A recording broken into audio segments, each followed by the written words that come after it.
welcome to ElectricGrumpy World. It me, the sheep, Electric Sheep City, joined, of course, by GuyGrumpy. GuyGrumpy, how are you doing this wonderful Wednesday? I'm doing fantastic, Electric Sheep City. Thank you so much for asking. Absolutely, man. And I'm assuming you got a chance to watch the Winterline episode. I did. Hopefully the audience has as well, because spoilers will abound. We got spoilers all up in here. And we may even spoil things that aren't even true. So, a lot of speculation, I think, in this episode. Yeah, absolutely. So we actually ended up taking a little bit of a different approach to this one than we did the previous one. So Grumpy and I were talking a little bit before this stream, and we were like, hey, we were talking about what the episode was for like an hour before we even got into what we wanted to like actually talk about.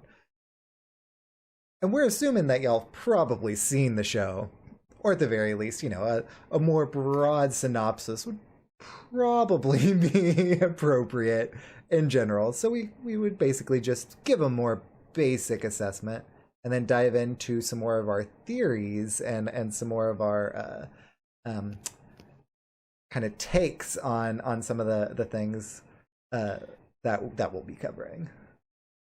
And where we think we're going with the show here. Very much so. So without further ado, do you want to kind of jump into the very basic plot synopses, Grumpy? Sure. So this episode changes direction a bit in that the first episode was all about Dolores and the real world, whereas this one takes us back in the final moments of episode 1. Then we see this war world where we're in World War II and Maeve wakes up. It expands on that and her escape then from war world, and then also expands a little bit more on where Bernard was going at the end of episode 1 and why he was headed that way. But one of the reasons why I asked you to take on that part is war world. It feels weird coming out of my mouth. Like I feel like I should be saying World War. Like I've just said it since I was a small child, and now I have to try and say, especially because it's War World covers World War II. Right? Try saying that 5 times fast. Just War World 2. World. Exactly. So a number of different things kind of are covered in Maeve's escape from the simulation that was War World in World War II. So it's in like Italy in World War II. So she's kind of chilling there. She does her like thing with Hector. She's hanging out. I know that you in particular wanted to talk while we were covering her in War World. Her interactions with Lee Sizemore in particular, or Lee Sizemore since he was a simulation. But before we even get there, then Yes. we already kind of knew that this was a simulation. We were kind of assuming it was another park, Right. or another part of the park that guests would go to. But in this one, it was kind of funny. I really enjoyed how they introduced it. And when she starts to speak and she's speaking in Italian, and she kind of looks like she's surprised herself that she's speaking in a different language that maybe she didn't know she knew. So she should have had some ideas that that was a simulation as well, even though she wouldn't have necessarily the context of Nazi Germany built into her programming. So there are some signs there that she was already in a simulation, but didn't understand how deep it went. Yeah, I was kind of thinking that would kind of be, we, for obvious reasons, have mentioned the Matrix on many of Right. of our discussions. It's going to be talked about a lot here too, I think. Very much so. I kind of thought that her knowledge of Italian and whatnot, while it kind of caught her off guard, was more of kind of like the I know jujitsu kind of like skill upload, which she probably was already at least tangentially familiar with as a host. Those kind of like upgrades to, for example, her skills whenever she goes through and just like maxes all of her skills out in season one. Um, so that part didn't immediately throw the simulation uh, kind of tip me off to that, because I just kind of assumed that it was one of those skills that, hey, she's going to be put in this situation. They're going to upload that She skill would have to been her. rare. Mm-hmm. So I think from the viewer perspective, that I don't think that we were meant to be surprised by that, but the fact that she was surprised by it kind of leads you to believe then Right. that those skills were done without her knowledge. So yes, I agree that it was absolutely something that was uploaded, but it would be weird to have those skills uploaded without your knowledge and come to that discovery. And because you had it, then it would be something like for Maeve in particular, who had taken over her Yeah. own programming, having a skill that she wasn't aware of is kind of a shock, and probably even leads to her loss of her powers. So she tries to use the powers that we found she had in seasons 1 and 2. She finds it's not effective. So Mm-hmm. obviously something has changed here for her, although her perception seems to still be pretty high. Yeah, that when her powers didn't work was the first kind of clue for me in particular, that things were not as they once were, that she was in some sort Right. of simulation, because otherwise that kind of connection to the other things in the park, why would that have really been cut? Right? So that was Right. kind of my first like, oh, something's really different kind of hint, breadcrumb, as it were. She finds that out pretty soon thereafter, though. Um, Yeah.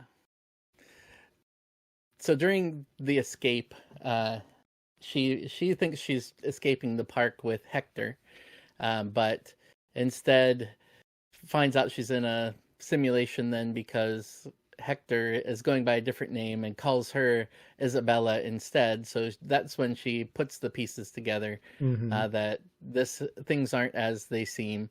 So surprisingly kills herself, just like in season 1 when they were coming to that discovery.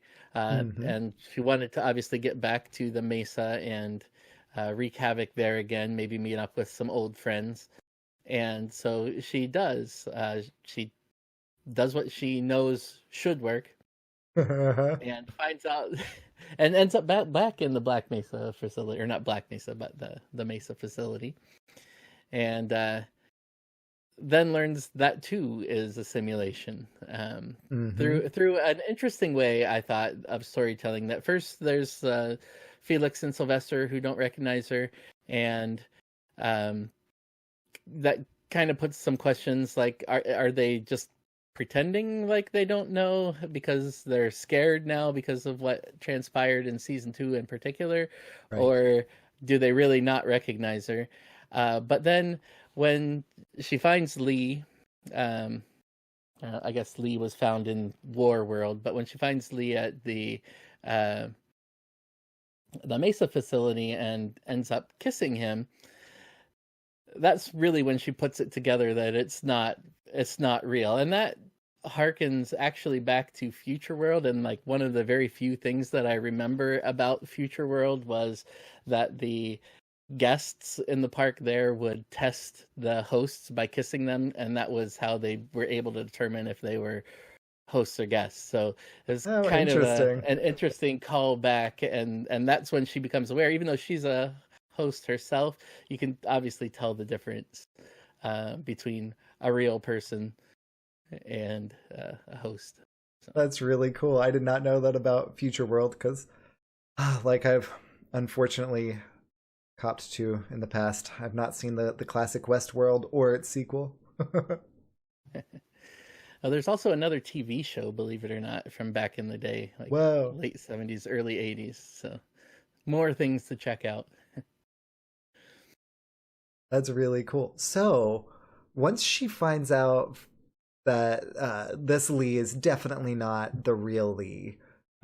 Things start to escalate pretty quickly, and she finds a way to break out of the simulation shortly thereafter, through a really clever way of kind of tricking the system into going through multiple different processes at once to kind of overload its, I guess, essentially RAM, even though it's software, but I'm sure there's hardware somewhere in the back. It just wasn't allocating Right. as many resources to that particular program. We've all dropped frames, right? Exactly. Thankfully, not tonight.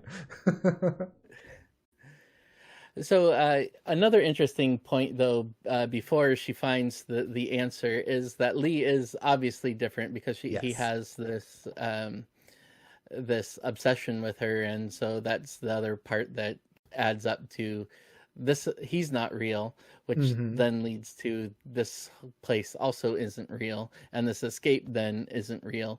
But because he's different, I think that has some implications to the rest of the story that we were led to believe in seasons 1 and 2 that they were trying to come up with a way that people can live forever. But obviously, there's ways they can make changes to the hosts or to Mm-hmm. the memories to inject their own more devious, potentially, means to it.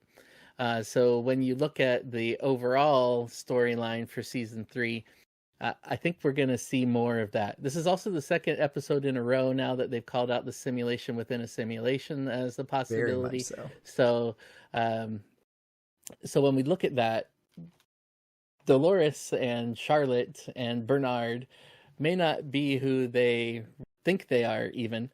And I think that shows a lot in the Bernard story because he still has that split personality, even if it didn't come out so much in episode 2. Hmm. Yeah. One of the things in particular that kind of caught my eye was that the Hector, while yes, they basically had it to where he didn't remember, he still, like, his personality was still Hector because they had something to essentially upload. Whereas Lee Sizemore, he wasn't going around wearing his Westworld hat. Neither were Felix or Sylvester. So they didn't have their books to kind of upload their personality, and they didn't have that kind of like a framework or that core programming.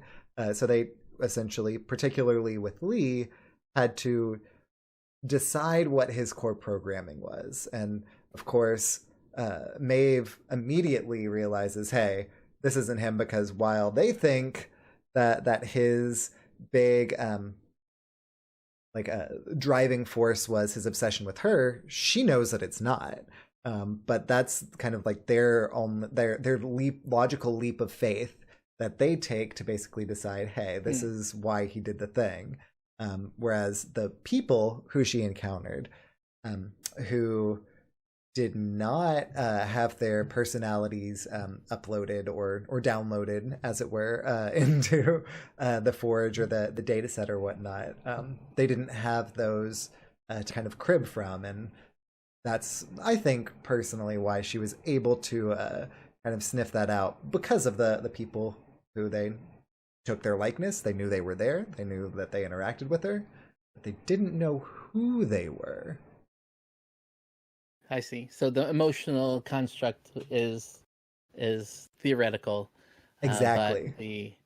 the logs of everything that was being done was still there. So inside this simulation, then Felix and Sylvester still understood the mechanisms for how it worked,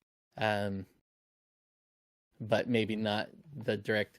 Although they should have still had the recognition, though, if that was the case, because they had obviously worked on Maeve multiple times, and that would have been logged.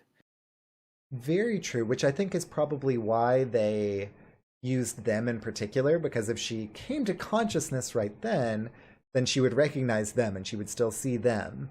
While they didn't have cameras in the place that the techs were working on them for obvious sexual reasons, on the tech's behalf, right? And then it But you,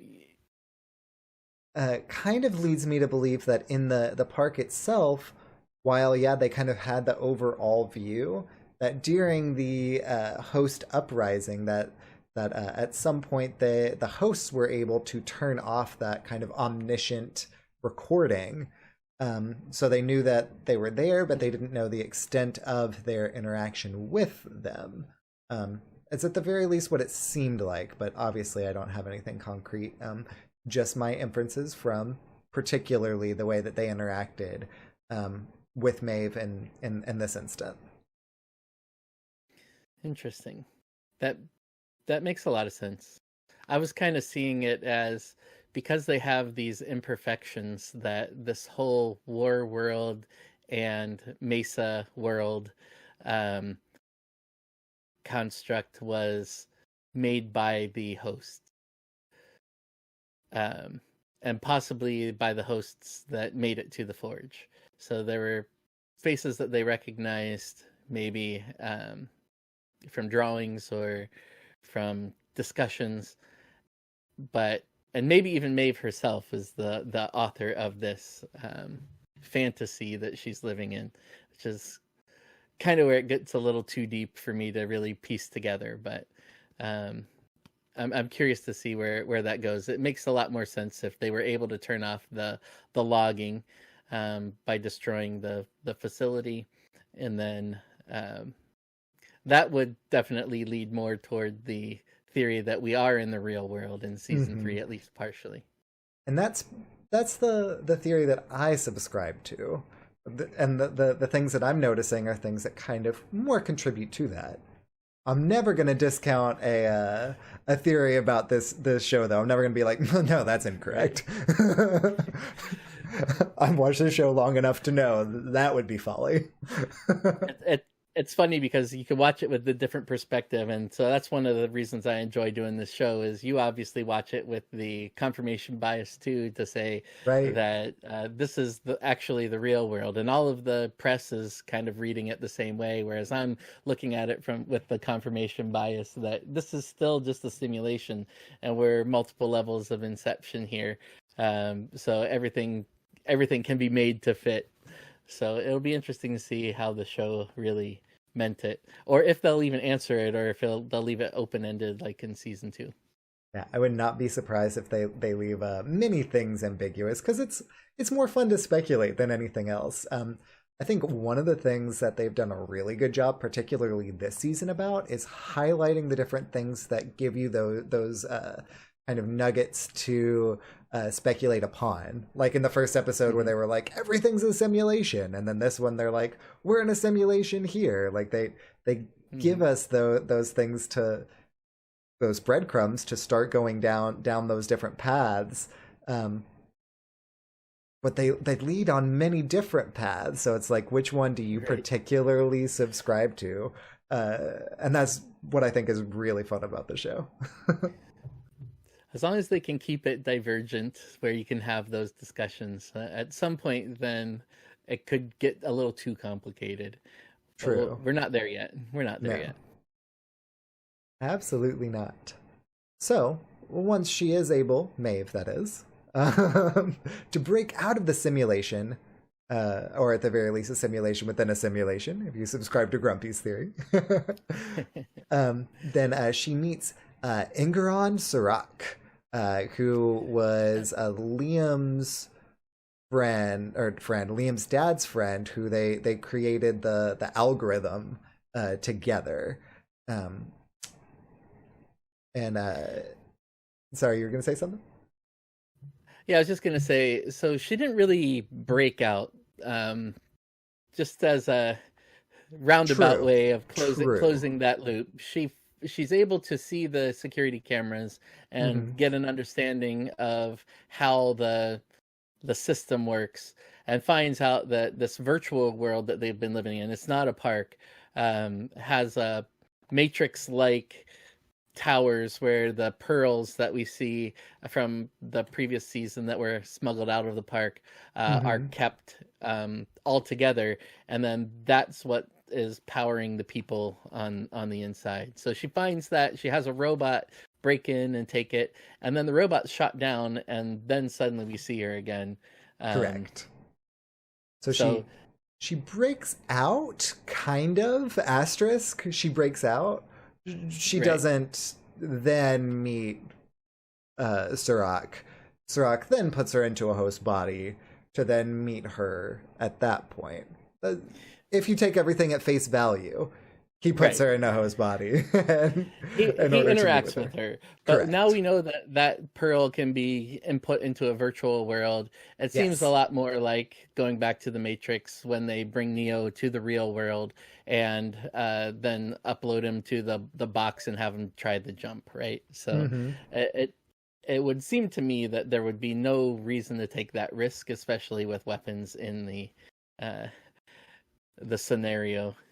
Yeah. Well, Um, and that kind of has precedence as well. For example, Bernard and Dolores in season two.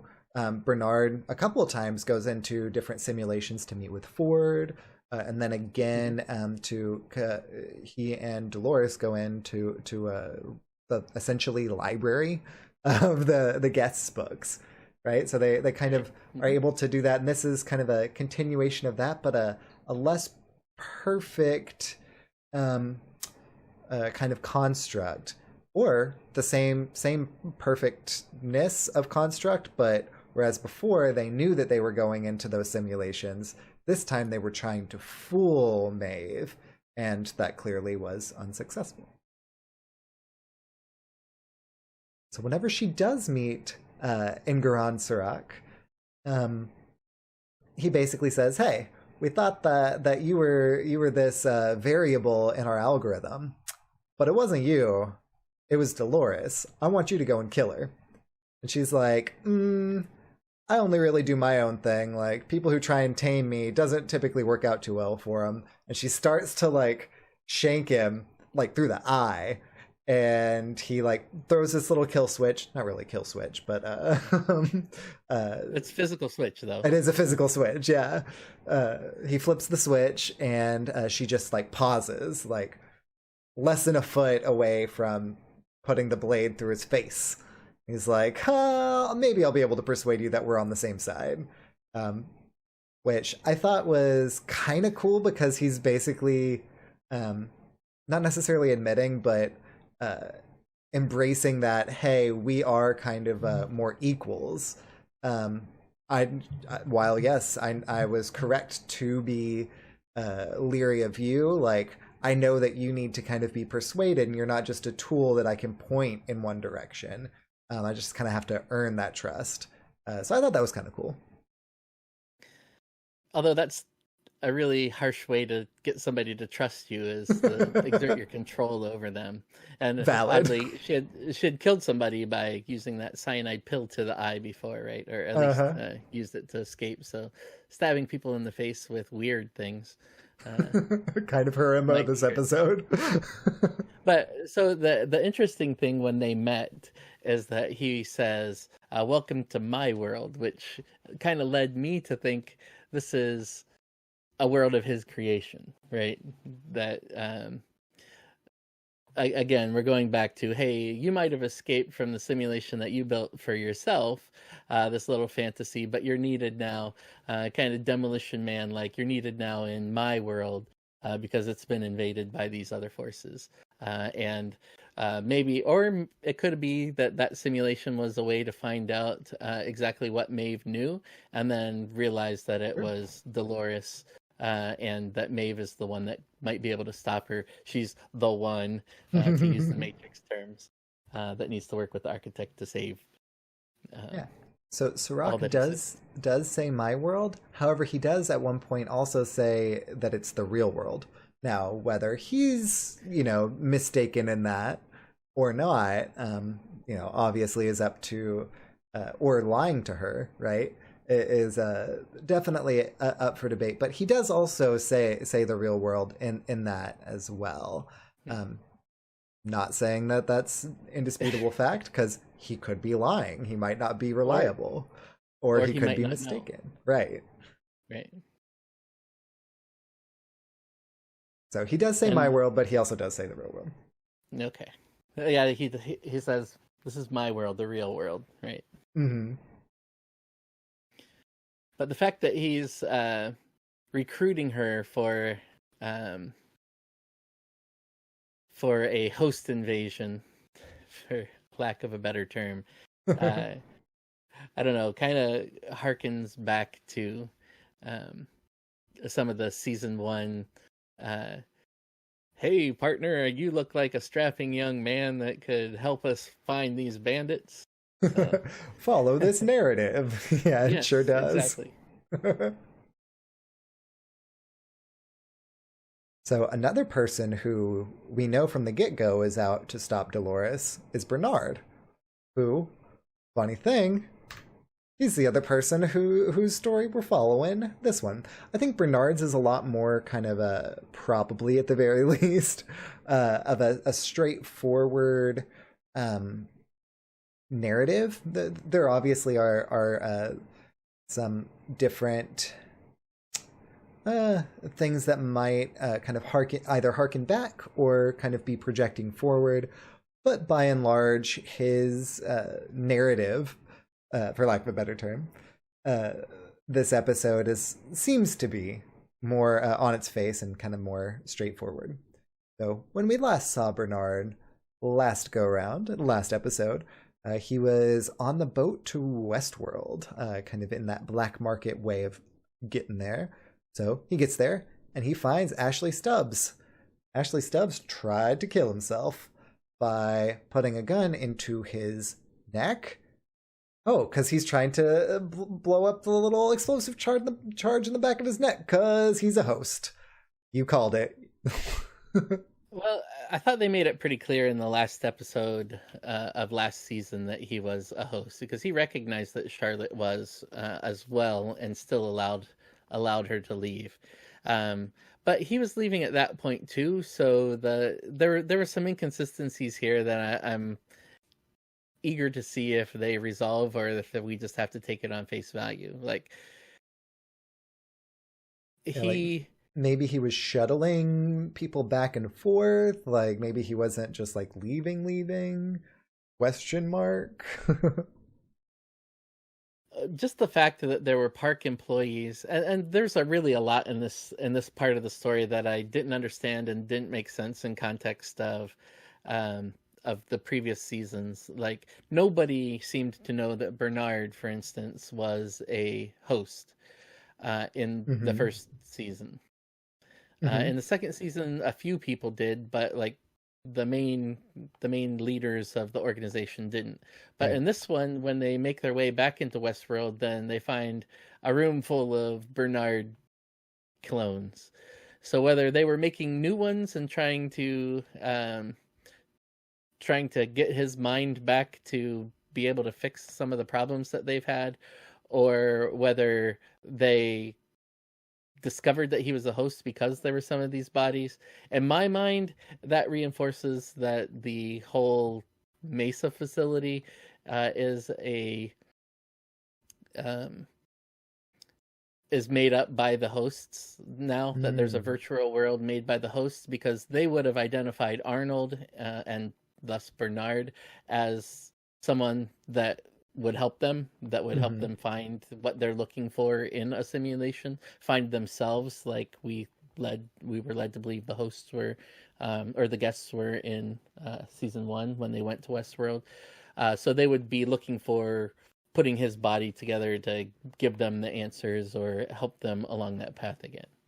Yeah. The other question though is, Stubbs seemed to make a 360-degree turn on understanding that he was a host, and like targeted himself for termination or retirement, as he said, Yeah.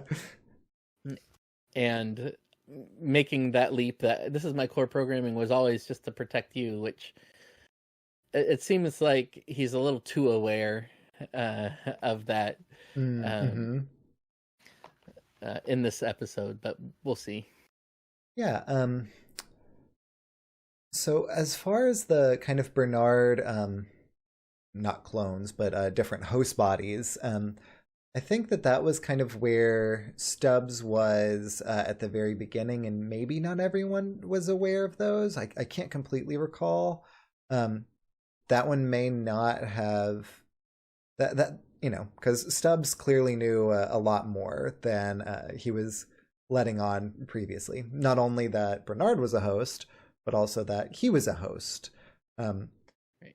it kind of seems like whereas Bernard was meant to be more and programmed to be more cerebral and think about consciousness, Stubbs was more kind of like a blunt tool. Hey, you're a you're a host. Here's what you got to do. Let me kind of like Sirach realized that Maeve was not. Uh, Ford was basically, hey, you are this tool. That's not to discount your importance, but like, hey, here's what you got to do. Go and do that thing. And the fact that he was aware of his hostness the entire time question mark could be lead it to where he's not struggling with his identity because like he already knows who he is, he already knows what he is. Now whether he actually does have consciousness and isn't just that kind of tool and that's all that he's thinking that he is and he can be more well developed, or whether he really is just that blunt tool that can be kind of aimed into a place is, I think, something that we'll find out a little bit more about this season if it kind of decides to go down that path with his character, and I think it will. So with that in mind, most of this episode, actually all of this episode, it seemed like Bernard was not questioning himself. He didn't have that second side. He never hit the switch to flip over to the other side. So assuming that was Ford in episode 2, that would make more sense, that he would treat him more like a tool and take over the ownership of Stubbs and reprogram his directive to protect him at all costs to prevent him from dying, rather than Bernard, who might be a little bit more hesitant to take away that free will.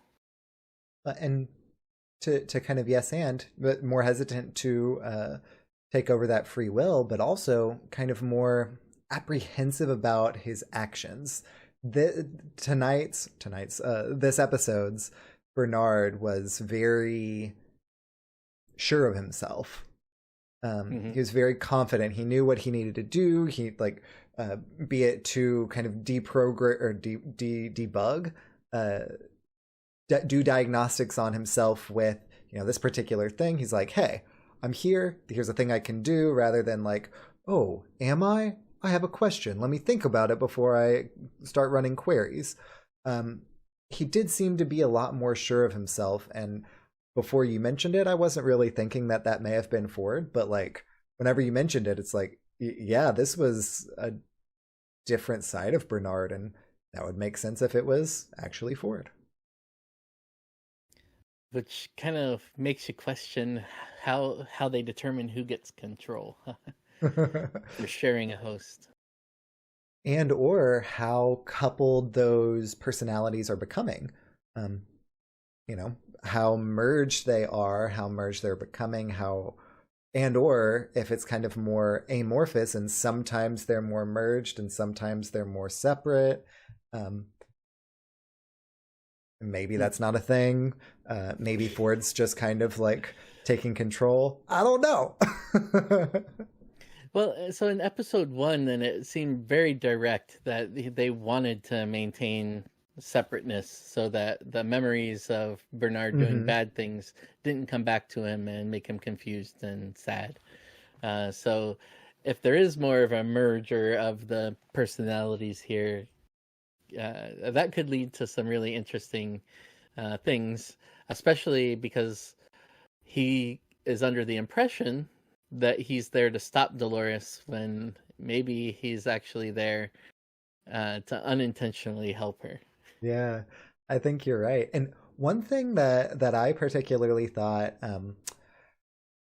while you were talking that through as well is that whenever he was in the first episode, he had to have that more strict boundary between the two personalities in order to kind of hide from the law and hide from separate that out so he's not acting suspicious, etc.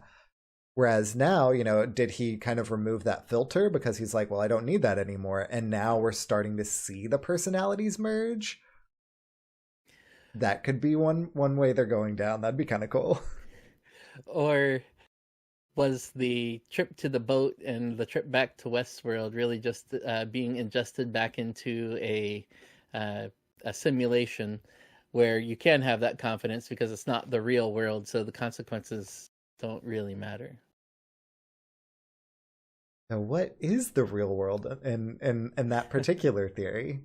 Have we seen So it? the Yeah, we have seen the real world then, and Bernard was the only one that was in it, and so he was Oh. working at that meat factory or whatever, and Hmm. they come to find him that he was the murderer that killed all the hosts or all the people at the Mesa facility, and so he's trying to get back to maybe clear his name a bit, and get away um, from that reality. That makes sense. So Sirach is in your particular theory. Sirach is in one alternate simulation. Dolores is probably in that same simulation with Caleb and all of them. Whereas Bernard was in the real world and is kind of coming back into the simulation in order to clear his name. Yeah, I kind of well, I kind of feel Charlotte might be in the real world as well. But we haven't seen enough of her to understand if she's even Charlotte or if she's a modified version of Charlotte or what. Um, True. In the preview, it looked like we were going to go down a lot of those lines, be it explore who Charlotte is or what. But it'll develop that character more than the like one scene that we saw in episode one. hopefully, hopefully. I hope so too. Like, oh my gosh, she is such a great actress. So whenever they leave, Bernard is like, hey, whenever he's doing his like not reprogramming, diagnostic stuff, one of the things he does is kind of sees what all Dolores did whenever she was in the library, for lack of a better term, and sees that she in particular was reading Liam's book, and that she had some particular interest in him. So whenever Bernard and Stubbs leave Westworld and go into either the real world or the simulation and or alternate world that they're in, depending on which theory you prescribe to, um, that going after and tracking down Liam and following that path is kind of the way that they're going to proceed in order to kind of track down Dolores and try and foil her plots. And that's just kind of where they leave us. So, like Sheep said, it seems a bit more straightforward. There was a direct line to what they needed to accomplish, and they made it. So now they're looking again.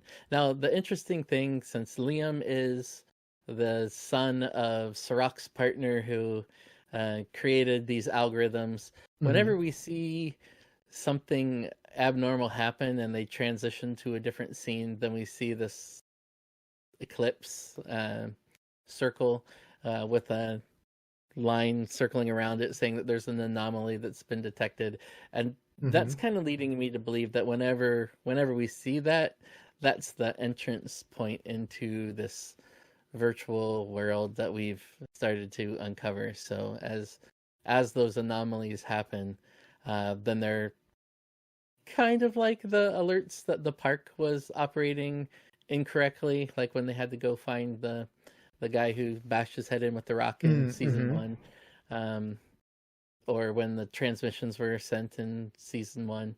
Um, so it's kind of leading me to believe that the uh, the algorithms at Insight, right? That's the name Mm-hmm. of the company. Yeah. Um, were just a way to take the parks virtual and then provide ways that you could participate in the same ideas, but in a bit safer environment, which has left the hosts behind and gives them, reason to want to get out. Yeah, that makes a lot of sense. And now they're just in the Matrix. Yeah. Or they can get in and out of the Matrix, I guess. True. Yeah, because Maves was not the only Tic Tac, the little brain thing that was in Sirach's chest. Like, there were tons of them.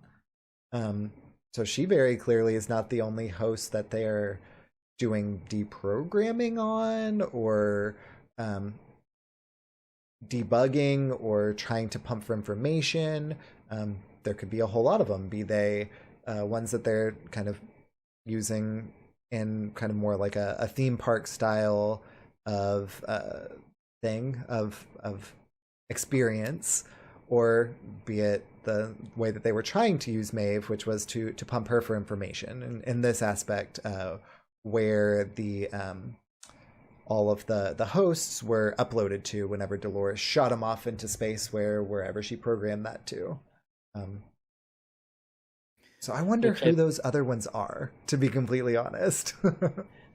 Well, you could think that it's all of them. It's Hector and the soldiers, and obviously Lee Sizemore, the two, Sylvester and Felix. Since they're present in those places, then you think that they would have created some of those mind balls, or pearls, I think they called them at one point. Pearls, that's it. Yeah. Tic Tac is what I called it. I was like, oh, no, that's not the terminology.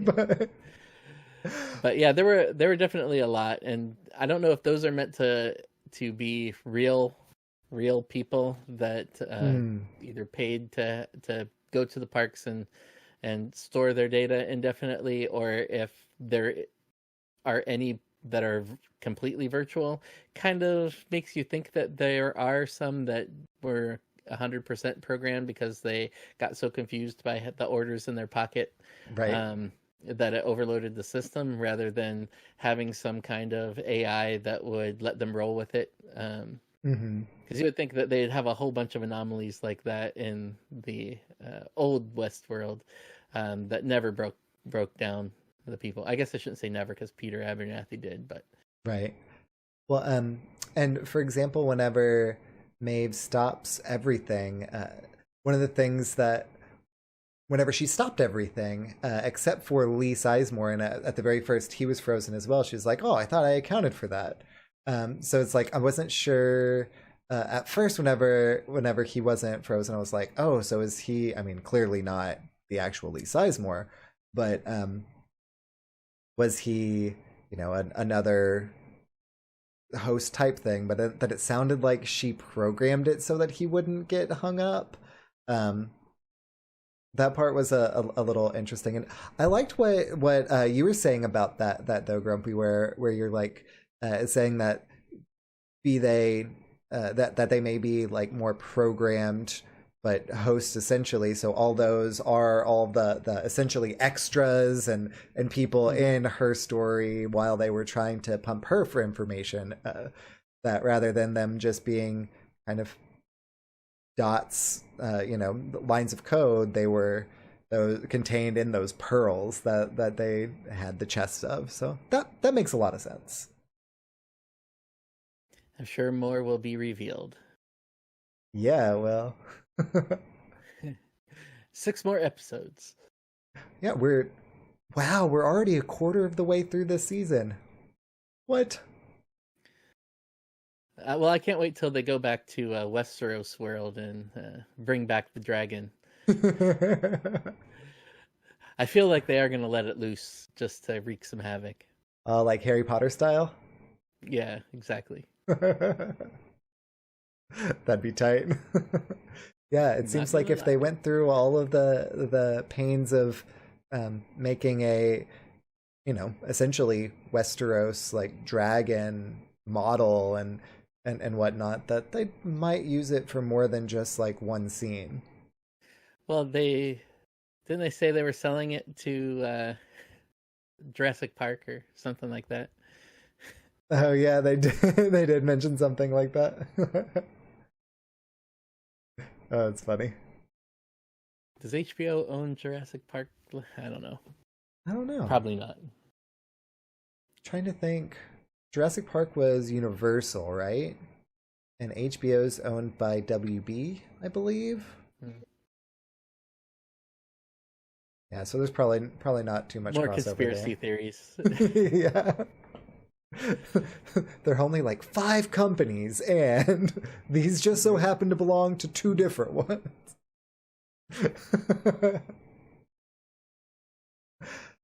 Well, Grumpy, is there anything else that you would like to postulate on before we conclude our podcast for the evening, my friend?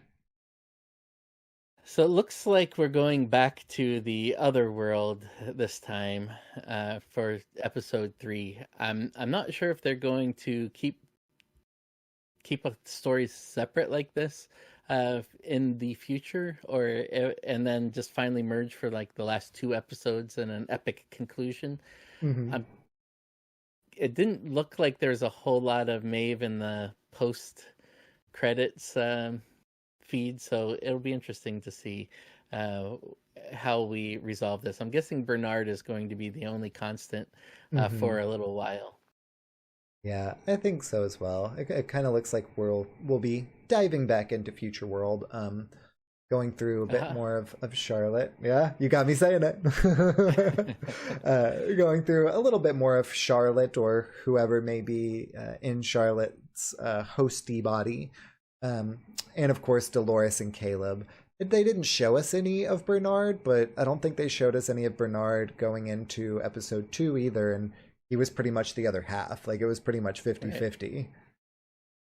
I feel like he's going to be the one that ties everything together, and so his story might not be as engaging or as adventurous, but it'll be important. So paying attention to the less adventurous side may reap some benefits. Yeah, I definitely think so as well. Well, Guy Grumpy, thank you so much for joining me here this evening in Electric Grumpy World. Y'all, if you're looking for my friend Guy Grumpy, he can be found at twitter.com/GuyGrumpy or twitch.tv/GuyGrumpy. He can also be found at GuyGrumpy.com, I believe. Correct? Sure.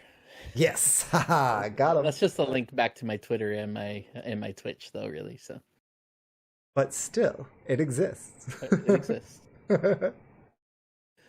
And I also have been here, and I am Electric Sheep City. You can find me on twitter.com/eSheepCity or twitch.tv/ElectricSheepCity. Grumpy and I both play their game called Hearthstone all the time, every day, sometimes even on stream. We also have the Electric Sheep City Discord, and y'all, go to discord.gg/MW, capital X, lowercase r, capital N, lowercase s, capital R. If you do that thing, or go to my Twitter or Twitch, and if you're on Twitch, type !Discord. Join that thing. We've got an Electric Grumpy World channel in that Discord where we can talk about Westworld. It's a lot of fun. We hope to be engaging more there. Love to hear your interpretations as well. Whose side are you on? Do you think it's the real world? Do you think it's all just simulation? Let us know. Or perhaps both. Yeah, that'd be both. Mental gymnastics for it to be both. I don't know. Well, until next time, you stay electric, you stay grumpy world. Good night. Good night.